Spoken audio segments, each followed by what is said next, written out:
metal content and fineness of coins is fixed by law. Here, metal is being weighed out for the making of pennies. A single penny weighs 48 grains and contains 95% copper, alloyed with 5% tin and zinc. Carefully weighed out in small units, the alloys are placed in a separate box, which will be put in the melting crucible along with the pigs of pure copper. The carefully measured amounts of copper, tin, and zinc are ready for the furnace, but it is not stoked with metal haphazardly. When the melting has been completed, the delicate operation of tapping the furnace gets underway.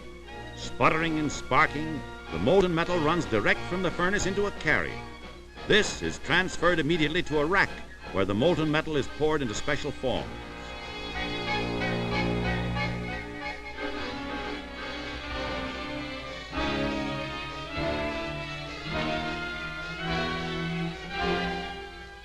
These molds form ingots of copper alloy 20 inches long. The metal quickly becomes solid, and a workman breaks the form from around the ingot and gives it a steaming bath in a chemical solution. These ingots come from the bath, dull and rough finished.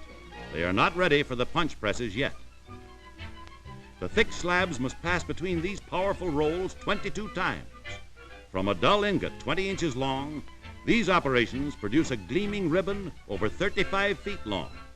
After preliminary rolling, the strips pass to the finishing mill, and the heavy slabs have become the microscopically exact thickness for a coin.